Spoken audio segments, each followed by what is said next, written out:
Fascist Hasina সরকারকে সহযোগিতা করা ও ভারতের এজেন্ডা বাস্তবায়নে কাজ করার অভিযোগ উঠেছে প্রথম আলোর বিরুদ্ধে। এখনো পর্যন্ত সবচেয়ে ভয়াবহ যে অভিযোগ উঠেছে পত্রিকাটির বিরুদ্ধে তা হলো ইসলাম ধর্মকে অবমাননা করা।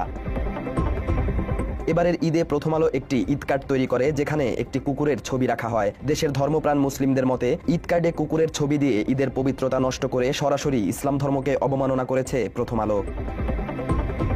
সাবেক অবৈধ আইনমন্ত্রী আনিসুল হককে গতকালকের আদালত চত্বরে সাধারণ জনগণ ধাওয়া দিয়েছে। সেই ধাওয়ায় তিনি দৌড় দিয়েছে এবং দৌড়ে দর্শক, দেশ প্রবাস দূরে কিংবা কাছে বসে যারা আমাদের দেখছেন, আশা করি সবাই ভালো আছেন। দর্শক, এই মুহূর্তে পাওয়া খুবই গুরুত্বপূর্ণ এবং ইম্পর্টেন্ট একটি সংবাদ আপনারা দেখতে চলেছেন, তাই সবাইকে রিকোয়েস্ট করছি এবং অনুরোধ জানাচ্ছি সবাই একটু ভিন্নভাবে আজকের সংবাদটি দিকে খেয়াল দিন। হ্যাঁ, আজকের সংবাদটি এমন একটি সংবাদ যেটা শুনলে আপনার রীতিমতো হার্টবিট বেড়ে যাবে। দর্শক, শিরোনামে দেখি আপনারা বুঝে ফেলেছেন, তাই আপনাদের সামনে আর বিস্তারিতভাবে বলার আমার কোনো প্রয়োজন নেই। চলুন আমরা সরাসরি দেখে আসি আজকের ভিডিওর আলোচনাগুলো। একের পর এক বিস্তারিত তথ্যগুলো আপনাদের জানাবো এবং জানলে আপনারা অবশ্যই অবাক হবেন। তো দর্শক, ভিডিওতে যাওয়ার আগে ছোট্ট করে রিকোয়েস্ট জানাচ্ছি এবং অনুরোধ জানাচ্ছি যারা আমাদের চ্যানেলে নতুন, অবশ্যই চ্যানেলটি সাবস্ক্রাইব করে লাইক দিয়ে এবং এ বিষয়ে আপনি কি বলতে চান আপনার নিজস্ব মতামতটি তুলে ধরুন। তো দর্শক, ভালো থাকুন, সুস্থ থাকুন। চলুন আমরা স্ক্রিনে সরাসরি চলে যাই। ফ্যাসিস্ট হাসিনা সরকারকে সহযোগিতা করা ও ভারতের এজেন্ডা বাস্তবায়নে কাজ করার অভিযোগ উঠেছে প্রথম আলোর বিরুদ্ধে। এখনো পর্যন্ত সবচেয়ে ভয়াবহ যে অভিযোগ উঠেছে পত্রিকাটির বিরুদ্ধে তা হলো ইসলাম ধর্মকে অবমাননা করা। এবারের ঈদে প্রথম আলো একটি ঈদ কার্ড তৈরি করে, যেখানে একটি কুকুরের ছবি রাখা হয়। দেশের ধর্মপ্রাণ মুসলিমদের মতে ঈদ কার্ডে কুকুরের ছবি দিয়ে ঈদের পবিত্রতা নষ্ট করে সরাসরি ইসলাম ধর্মকে অবমাননা করেছে প্রথম আলো। ধর্ম অবমাননার অভিযোগে প্রথম আলোর বিরুদ্ধে সিএমএম আদালতে মামলার আবেদন করেছেন নজরুল ইসলাম নামের এক ব্যক্তি। গত ২৮ তারিখ মামলার আবেদনের পর এ বিষয়ে খোঁজ নিতে আজকে আদালতে আসেন নজরুল ইসলাম। এ সময় তিনি প্রথম আলোর বিরুদ্ধে মামলার আবেদন করা সম্পর্কে সাংবাদিকদের সঙ্গে কথা বলেন। মামলা করার পেছনে মূল উদ্দেশ্য হলো, আমরা প্রথমে মুসলিম, পরে বাঙালি। মুসলিম হিসাবে মুসলমানদের মেইন হলো ইমান। তো ইমান নষ্ট হওয়ার জন্য অন্যতম একটা কারণ হলো যে ইসলামকে নিয়ে কেউ যদি তুচ্ছ-তাচ্ছিল্য করে তাহলে তার ইমান চলে যায়। মুসলিমদের পবিত্র ও আনন্দের দিন ঈদ, আর ঈদের পবিত্রতা ও মাহাত্ম্য নষ্ট করার জন্য প্রথম আলো ঈদ কার্টুনে কুকুরের ছবি ব্যবহার করেছে। এসব কথা বলার পাশাপাশি নজরুল ইসলাম বলেন, মুসলিমদের সবচেয়ে অপছন্দনীয় প্রাণীর মধ্যে কুকুর অন্যতম। ঈদ কার্ডে সেই কুকুরের ছবি ছেপেছে প্রথম আলো। সেই ঈদের সংখ্যায়, প্রচ্ছদ সংখ্যায় ওনারা মুসলমানদের ভিতরে সবচেয়ে অপছন্দনীয় যে প্রাণীগুলি আছে এর মধ্যে অন্যতম একটা প্রাণী হলো কুকুর।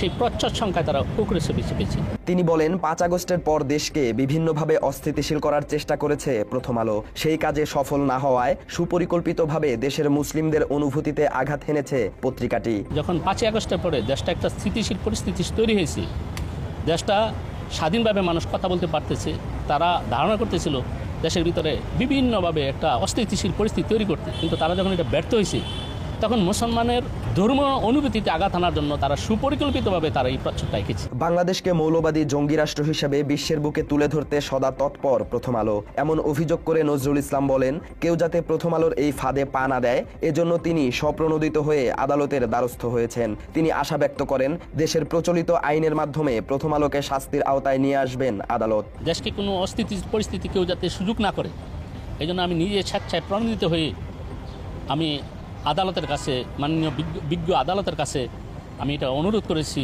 তার জন্য দৃষ্টান্তমূলক সাজার ব্যবস্থা করা হয়। এর আগে ২০০৭ সালে মহানবী হযরত মুহাম্মদ সাল্লাল্লাহু আলাইহি সাল্লামকে নিয়ে ব্যঙ্গাত্মক কার্টুন প্রকাশ করে প্রথম আলো। তখন তীব্র বিক্ষোভের মুখে পত্রিকাটির সম্পাদক মতিউর রহমান জাতির কাছে ক্ষমা প্রার্থনা করেন। বাইতুল মোকাররমের খতিবের মাধ্যমে ক্ষমা চাওয়ার পাশাপাশি ভবিষ্যতে ধর্ম অবমাননা না করার অঙ্গীকার করেন তিনি। ২০০৭ সালে তারা যখন মহানবী সাল্লাল্লাহু আলাইহি সাল্লামের কার্টুন তারা এঁকেছিল, তখন দেশের কোটি কোটি মানুষের ধর্মীয় অনুভূতিতে আঘাত লাগার কারণে দেশটা একদম অস্থিতিশীল পরিস্থিতি তৈরি হয়েছিল।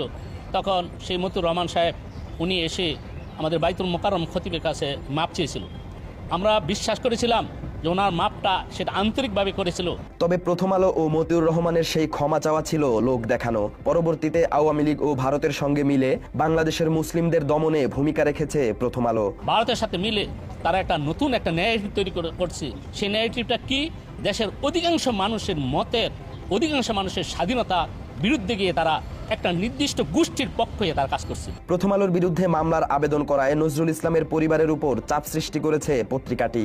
বিভিন্ন লোক নিয়োগ করে তার পরিবারের সদস্যদের নজরদারিতে রেখেছে। বাসায় আশেপাশে সমস্ত জায়গায় গিয়ে বিভিন্নভাবে আমার খোঁজখবর নিচ্ছে, আমি কি করি, পারিবারিক বা অন্যান্য যত আছে গোয়েন্দা যেগুলি রাষ্ট্রদ্রোহী মামলার ক্ষেত্রে যেগুলি করা হয়, যে ওই ভিকটিমের ক্ষেত্রে যেগুলি করা হয় সেগুলি তারা ব্যক্তিগতভাবে। ধর্ম অবমাননার দায়ে প্রথম আলোর বিরুদ্ধে নজরুল ইসলামের করা মামলার আবেদনের বিষয়ে আগামী 4 সাবেক অবৈধ আইনমন্ত্রী আনিসুল হককে গতকালকের আদালত চত্বরে সাধারণ জনগণ ধাওয়া দিয়েছে। সেই ধাওয়ায় তিনি দৌড় দিয়েছে এবং দৌড়ে তিনি পালিয়ে প্রিজন ভ্যানে ওঠার চেষ্টা করেছেন এবং তাকে রক্ষার জন্য বাংলাদেশ সরকারের পুলিশ যথেষ্ট চেষ্টা চালিয়েছে। দেখে মনে হতে পারে একজন সাবেক এত বড় বিখ্যাত বীর দর্পে যারা বাংলাদেশের বিভিন্ন কাজ পরিচালনা করেছেন সেরকম একজন সম্মানিত মন্ত্রীর এই দশা কেন? অনেকের কাছে এটা ভিন্নভাবে মনে হতে পারে যে তাহলে তারা বিচার বিভাগের ওইখানেও কি নিরাপদে থাকতে পারবে না, আদতে তারা কতটুকু নিরাপত্তাহীনতায় ভুগছে, বিভিন্ন আলোচনা সমালোচনা হতেই পারে। কিন্তু আপনি তার গতকালকের ভিডিওটিতে দেখেছেন যে এই সেই আনিসুল হক যিনি দৌড় দিয়েছে জনগণের সামনে থেকে রক্ষা পাওয়ার জন্য। এই ব্যক্তি 5ই আগস্টের পূর্বে বাংলাদেশের জনগণের বিরুদ্ধে কি কি কাজ করেছে, এবং আপনি যদি আওয়ামী লীগের 16 বছরের ইতিহাস দেখেন তখন বুঝবেন যে আনিসুল হকের দৌড়টা আসলে কতটা তাৎপর্যপূর্ণ এবং কতটা মর্তবাময়। নিশ্চয়ই আপনাদের মনে আছে বাংলাদেশের আমার দেশ পত্রিকার সম্পাদক মজলুম সাংবাদিক জনাব মাহমুদুর রহমান স্যারের কথা। তিনি যখন কুষ্টিয়ার আদালত চত্বরে গিয়েছিলেন, সরাসরি ছাত্রলীগ তার উপরে আক্রমণ করেছে এমনভাবে যে তাকে রক্তাক্ত করেছে এবং একজন সাংবাদিককে সেই রক্তাক্ত অবস্থায় কেউ উদ্ধার করতে আসে নাই। আপনাদের নিশ্চয়ই মনে আছে যে বিগত দিনে যত মামলার আসামি থাকতো, যেমন আল্লামা দেলোয়ার হোসেন সাইদি সাহেব থেকে শুরু করে আলেম ওলামা যারাই ছিল প্রত্যেককে যখন হাজির করা হতো তখন কিছু টোকাই ভাড়া করে আনতো আওয়ামী লীগ এবং ভাড়া করা টোকাই দিয়ে তাদেরকে অপমান অপদস্থ করার চেষ্টা করত। কোনো কোনো আলেমের হাতে আমরা দেখেছি যে ডান্ডাবেরি, মাথায় হেলমেট, হ্যান্ডক্যাপ সব কিছু পরিয়েও নির্দয়ভাবে তাদেরকে আদালতে হাজির করা হতো এবং অত্যাচার করা হতো। সেই সকল দিনগুলো যখন চোখের সামনে ভাসে তখন এই আনিসুল হকের দৌড় এটা আমাকে স্মরণ করিয়ে দেয় যে তিনি হয়তো কোনো একটা স্পোর্টসের ময়দানে দৌড় দিয়েছে। এটা তার উপরে কোনো অত্যাচার, অনাচার, বেবিচার কিংবা খারাপ কোনো কাজ, তার চেয়েও আমার মনে হয় উনি একটা স্বাধীন কোনো একটা স্কুল মাঠে স্পোর্টসে দৌড়াচ্ছেন, মানে ওইটার সাথে কম্পেয়ার করতে গেলে। কারণ তিনি অক্ষত আছেন, আরামে আছেন, শান্তিতে আছেন, এখনো সর্বোচ্চ একটা দৌড় পর্যন্ত দিয়েছেন, এই তো। কিন্তু বাংলাদেশের কোনো মানুষকে দৌড়ের সুযোগটা পর্যন্ত ফেসিবাদ আওয়ামী লীগ দেয় নাই।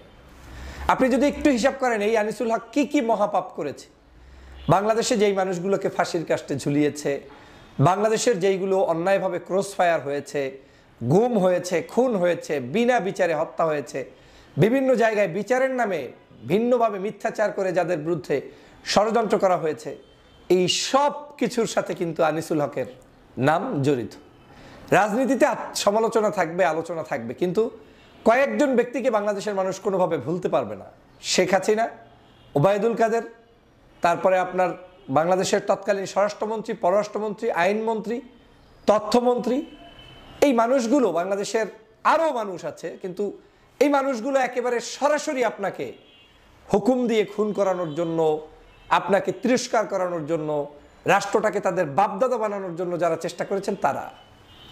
এই আনিসুল হককে গতকালকের সাধারণ জনতা সে কারণেই একটু দৌড় দেওয়ানোর চেষ্টা করেছেন, কিন্তু জনগণ সেখানে তাকে সেভাবে কিছুই করতে পারেনি। আনিসুল হক পালিয়ে গিয়েছেন এবং তিনি গিয়ে প্রিজন ভ্যানে উঠেছেন। বাংলাদেশের এই আনিসুল হকদের কুকীর্তিটা যখন আমার চোখের সামনে আসে তখন বিন্দুমাত্র এই জায়গায় আমার বিন্দুমাত্র আমার কোনো সহানুভূতি দেখানোর কোনো সুযোগ থাকে না। যদিও আমি আইনের প্রতি শ্রদ্ধাশীল, আমি চাই এদের প্রত্যেককে পূর্ণাঙ্গভাবে আইনের মাধ্যমে বিচার করে তারপরে কাঠগড়ায় দাঁড় করানো, কিন্তু সেটা যখন আমি মনে মনে ভাবি সাথে সাথে আমার চোখের সামনে ওই সকল খুন করা পরিবারগুলোর চিত্র উঠে আসে, ওই সকল শহীদ হওয়া পরিবারগুলোর চিত্র উঠে আসে। এই জুলাই বিপ্লবের সেই 2000 মানুষ, মৃত্যুবরণ করা মানুষের চোখের দৃশ্য আমার সামনে ফুটে ওঠে, তখন আর আসলে এগুলো বলার ভাষা হারিয়ে ফেলি। এবং এ নিয়ে কথাও বলতে চাই না। ওরা নিজেরাই শঙ্কা প্রকাশ করেছিল যে বাংলাদেশে যদি কোনো রকম একটা ঝামেলা তৈরি হয় তাহলে 5 লক্ষ মানুষ নাই হয়ে যাবে, কিন্তু আমরা 5 জন মানুষকেও নাই হতে দেখিনি। আমি একজন মানুষও নাই হোক সেটা চাই না, আমি ওদের কথাই বলছি, ওরা সেটাই বলেছে। তার মানে ওরা যে কি পরিমাণ অপরাধ করেছে, অন্যায় কাজ করেছে, সেটা ওদের নিজস্ব বক্তব্য। তো দর্শক দেখলেন খুব গুরুত্বপূর্ণ প্রতিবেদন। এতক্ষণ আমাদের সাথে থাকার জন্য সবাইকে ধন্যবাদ জানাচ্ছি। পাশাপাশি ধন্যবাদ জানাই আজকের আমাদের ভিডিওর ওনারদের এবং আলোচকবৃন্দদের, যা আপনারা দেখেছেন খুবই গুরুত্বপূর্ণ তথ্য। দর্শক এখন এই বিষয়ে আপনাদের মতামত কি? আপনি কি বলতে চান? এই যতটা ভিডিও দেখলেন, আপনার তো একটা মতামত থাকা উচিত। আপনি বাংলাদেশের একজন সুষ্ঠু সবল এবং সভ্য একজন নাগরিক হিসেবে আপনার একটা সৎ পরামর্শ দেওয়ার অবশ্যই অধিকার আছে এবং সেই অধিকারটা বাস্তবায়ন করুন। তো দর্শক এখন আপনার মতামতটা করুন। তো কথা আর বাড়াবো না, অনেক সময় ছিলেন। তো ভালো থাকুন, সুস্থ থাকুন, দেখা হবে যে কোনো অন্য কোনো ভিডিওতে। তো তার আগে লাইক করবেন যারা তখন লাইক দেননি, আর হ্যাঁ অবশ্যই চ্যানেলটি সাবস্ক্রাইব করে যাবেন, আর হ্যাঁ বেশি বেশি করে ভিডিওটি শেয়ার করে দিবেন। তো ভালো থাকুন, সুস্থ থাকুন, আসসালামু আলাইকুম।